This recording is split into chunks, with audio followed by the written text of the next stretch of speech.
नमस्कार, जय माता की। मैं हूँ एस्ट्रोलॉजर प्रेक्षा पांडे और स्वागत करती हूँ आपका आपके अपने YouTube चैनल एस्ट्रोलॉजर प्रेक्षा पांडे में। कैसे हैं आप सब लोग?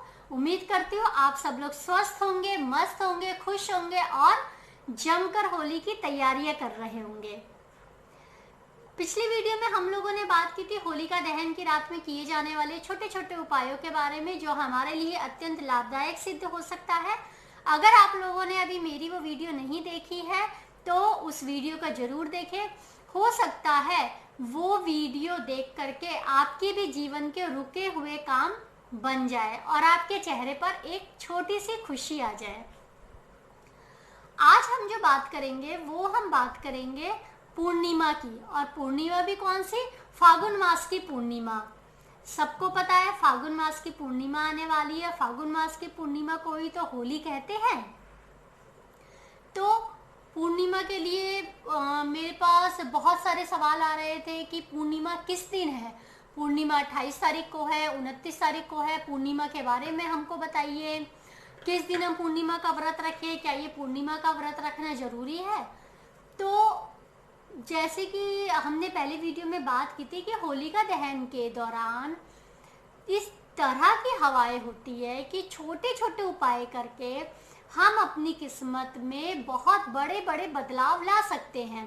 तो सोचिए, इस दौरान भगवान की आराधना, भगवान की पूजा पाठ करने से हमको कितने फल मिलेंगे। भगवान से बड़ी तो कोई शक्ति ही नहीं है।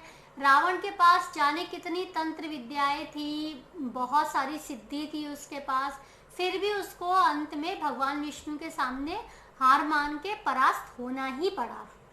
इसलिए होली का दहन वाले दिन और होली वाले दिन कुछ खास पूजा पाठ करके, कुछ खास उपाय करके आप भी अपने सारे रुके हुए काम बना सकते हैं, अपनी इच्छाओं की पूर्ति कर सकते हैं। तो चलिए बात करते हैं फागुन मास की पूर्णिमा के बारे में। फागुन मास की पूर्णिमा 28 मार्च को है। 28 मार्च को सुबह 3:29 से पूर्णिमा लग रही है और जिस दिन सूर्योदय होता है वही तिथि पूरे दिन मान्य होती है। अगर 28 मार्च को सूर्योदय हो रहा है पूर्णिमा में, तो 28 मार्च को ही पूरे दिन पूर्णिमा मान्य होगी। अब आपको इस दिन करना क्या है? पूर्णिमा वाले दिन मतलब 28 मार्च 2021 को सुबह में सबसे पहले सूर्योदय से पहले उठ करके स्नान कर ले। वैसे सूर्योदय से पहले स्नान हमको रोज ही करना चाहिए, परंतु अगर आप उपवास कर रहे हैं, कुछ खास दिन में आप कोई खास पूजा पाठ कर रहे हैं, तो सूर्योदय से पहले का स्नान अति उत्तम माना जाता है। स्नान वाले जल में थोड़ा सा गंगा जल डाल ले। अगर आपके पास गंगा जल नहीं है तो किसी भी तीर्थ स्थल का जल, आपके आसपास में कोई मंदिर है उस मंदिर से थोड़ा सा जल ले आइए, उसको पानी में मिला लीजिए और स्नान कर लीजिए। स्नान करने के बाद बात आती है कपड़ों के चयन की। तो कपड़े आप सफ़ेद रंग के पहनिए।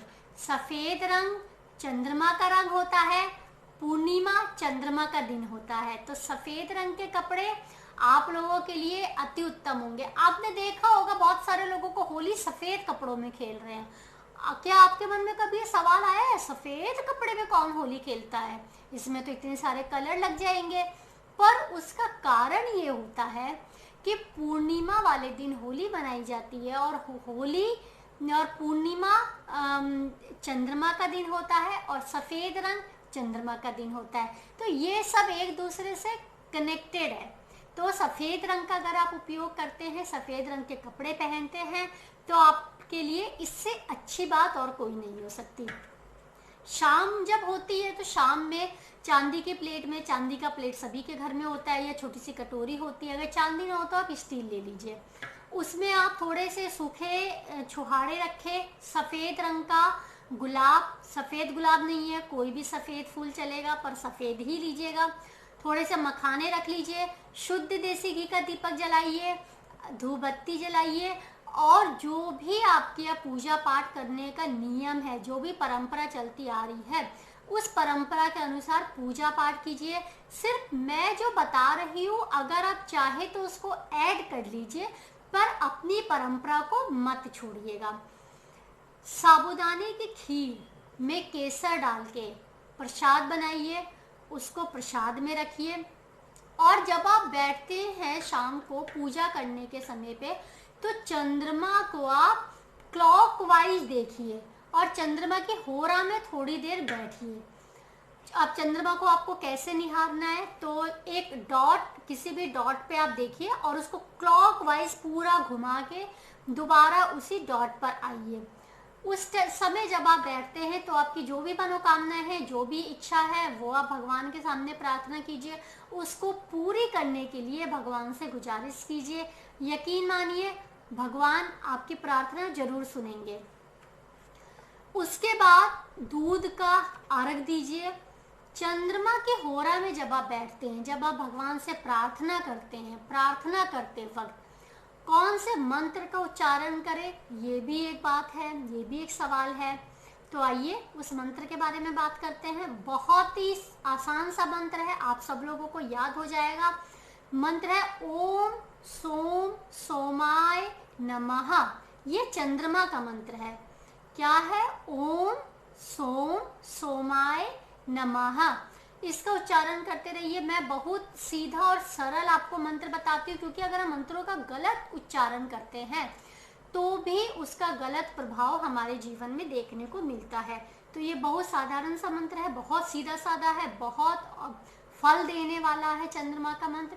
तो ये आप इसका उच्चारण कर सकते हैं। उसके बाद अर्घ दीजिए दूध का, जैसे कि मैंने आपको बताया।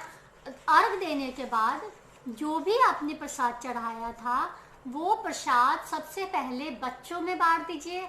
उसके बाद वो प्रसाद खुद ग्रहण कर लीजिए। प्रसाद ग्रहण करते समय आप जिस भी विधि से पारण करते हैं, फल खाते हैं या फलाहार लेते हैं कुछ, तो वो आप अपने व्रत का पारण कर सकते हैं।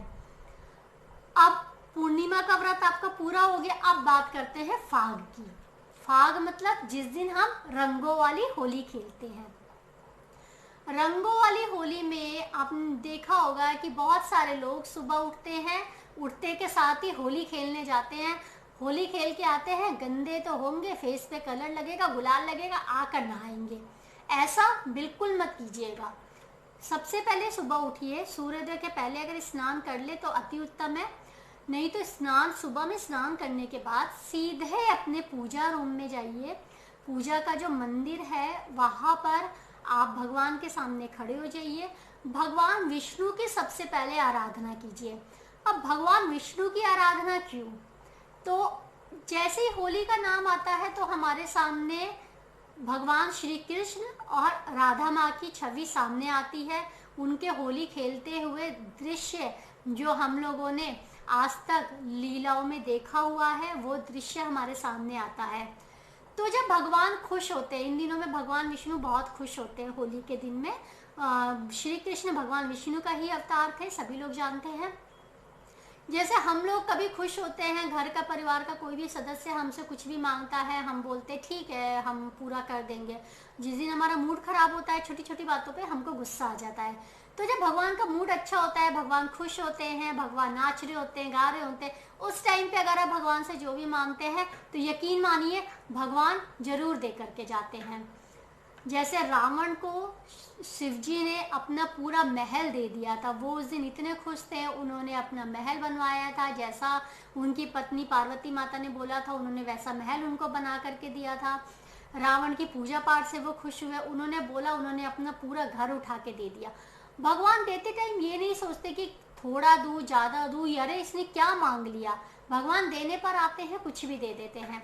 तो इस दिन का फायदा जरूर उठाइएगा, भगवान विष्णु की आराधना कीजिएगा। अगर आर्थिक तंगी से गुजर रहे हैं तो लक्ष्मी माता की आराधना जरूर कीजिएगा। लक्ष्मी सहस्त्र नाम का पाठ कीजिएगा, विष्णु सहस्त्र नाम का पाठ कीजिएगा, शिव जी की आराधना कीजिएगा। अब शिव जी की आराधना क्यों? क्योंकि जब जब भगवान विष्णु के भक्तों पे संकट आता है, शिव जी आकर के उस संकट को दूर करते हैं। रामायण में हमने देखा हुआ है, शिव जी बजरंगबली का रूप धारण करके आए थे और भगवान विष्णु के जितने भी भक्त थे उनके संकटों को खत्म करके उनको उन्होंने पार लगाया था। इसलिए शिव जी की आराधना कीजिए। जो हवाओं में इस टाइम नेगेटिव एनर्जी है, यकीन मानिए कोई अगर आपके लिए कुछ गलत कर रहा है तो वो नेगेटिव एनर्जी आपको छू भी नहीं पाएगी। इसके बाद आप भगवान के साथ होली खेलिए। ऐसे आप गुलाल ले लीजिए, जो भी आपको मैंने राशि के हिसाब से अपने फेसबुक पेज पर आपके गुलाल का जो रंग है, आपको रंग बताए हैं किस रंग से होली खेलना है, वो आप ले लीजिए और भगवान को सबसे पहले आप वो अर्पण कीजिए। भगवान को सबसे पहले क्यों अर्पण करना है? क्योंकि ऐसा बोला जाता है कि जिससे हम सबसे ज़्यादा प्यार करते हैं, जिससे हमें सबसे ज़्यादा विश्वास होता है, जो हर मुश्किलों में हमारे साथ खड़ा होता है, उसके साथ हम होली सबसे पहले खेलते हैं। और भगवान से बढ़ के तो कोई हो ही नहीं सकता। तो सबसे पहले भगवान के साथ होली खेलिए, अपने इष्ट देव के साथ होली खेलिए, उनको गुलाल उनके चरणों में चढ़ा करके हाथ जोड़िए। आपकी जो भी मनोकामना है, जो भी मन्नत है, उनके सामने पूरी करने की विनती कीजिए। उसके बाद परिवार के सदस्यों के साथ होली खेलिए, प्यार से होली खेलिए। उस दिन वाणी पर संयम रखिए। घर में जो भी पकवान बने हैं उस पकवान का आनंद उठाइए। पकवान जरूर बनाइएगा, क्योंकि होली और दिवाली वाले दिन जिस घर में पकवान बनता है उस घर में मां अन्नपूर्णा का निवास होता है। तो अगर आप वर्किंग हैं, आप बिजी हैं, आप कहीं जा रहे हैं, तो थोड़ा ही मीठा सही पर बनाइएगा जरूर अपने घर के रसोई में। उसके बाद आप बाहर वालों के साथ जाइए, होली खेलिए, रंगों का चयन ध्यान से कीजिए। माता रानी से दुआ करती हूँ ये होली आपके लिए खुशियों वाली होली हो। आपके घर में ये होली ढेर सारे रंग भर दे, ढेर सारी खुशियाँ लेकर के आए। इसी कामना के साथ मैं प्रेक्षा पांडे आपसे विदा लेती हूँ। नमस्कार, जय माता की।